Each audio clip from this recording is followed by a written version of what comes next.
Minasan ohayou gozaimasu. Donc aujourd'hui on se trouve dans le quartier d'Asakusa. Donc actuellement il y a très peu de monde puisqu'il est 6 heures du matin, mais d'ici 2-3 heures ça sera rempli de monde.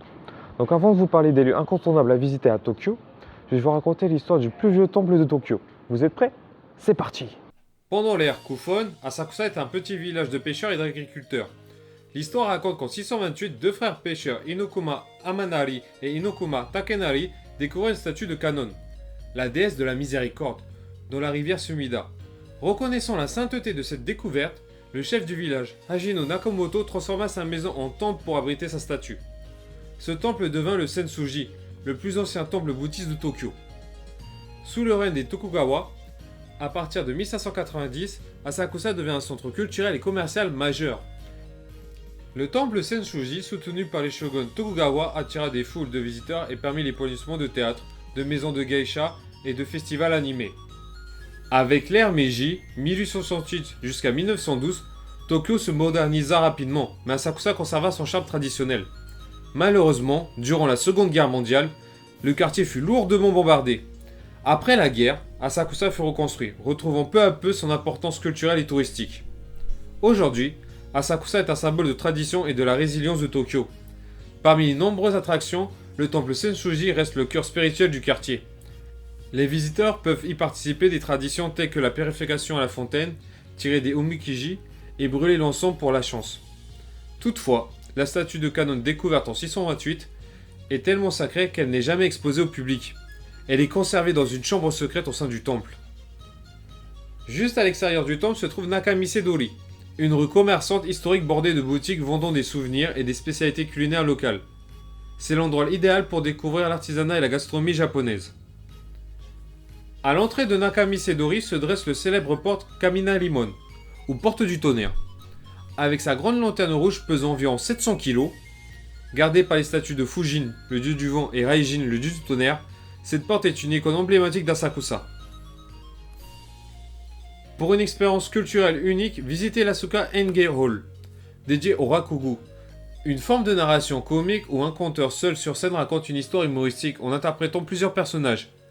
Ce théâtre propose également des spectacles de manzai, un type de comédie en duo où les comédiens se livrent à des échanges rapides et souvent absurdes, ainsi que des spectacles de magie et de jonglerie.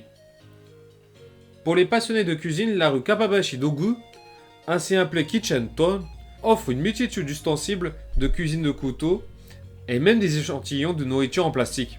C'est un véritable paradis pour amateurs de cuisine et les professionnels. Enfin, ne manquez pas le parc d'attractions Hanayashiki, le plus ancien de Tokyo, fondé en 1853.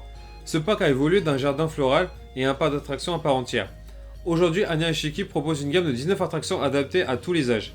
Parmi les attractions phares, on retrouve le célèbre montagne russe, des manèges pour enfants et des attractions comme le disco et le Little Star. En 2023, pour célébrer le 170e anniversaire du parc, de nouvelles attractions et restaurants ont été ajoutés, offrant aux visiteurs une expérience combinant nostalgie et modernité. Pour une plongée dans la culture traditionnelle japonaise, visitez l'Asakusa Sumo Stable. Bien qu'il ne s'agisse pas d'une écurie de sumo traditionnelle où les visiteurs vivent et s'entraînent, cette installation dédiée au spectacle de sumo permet aux visiteurs d'assister à des démonstrations et d'en apprendre davantage sur ce sport emblématique. Ces spectacles offrent des perspectives authentiques sur les techniques et les rituels de sumo, et les visiteurs peuvent même déguster un shankon nambe, le ragoût nourrissant consommé par les sumo. Attention, ce ne sont pas des vrais matchs mais un spectacle. Pour une expérience interactive en famille avec des enfants, je vous encourage à prendre rendez-vous chez Ninja Experience Café à Asakusa.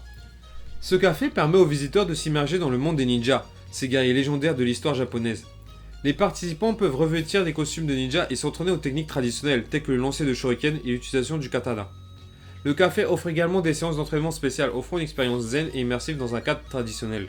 Vous avez pu voir que le quartier d'Asakusa ressort plein de surprises, que cela soit des cafés thématiques ninja, sumo, les rues marchandes, ou tout simplement quelque chose de plus traditionnel, les temples ou les jardins japonais.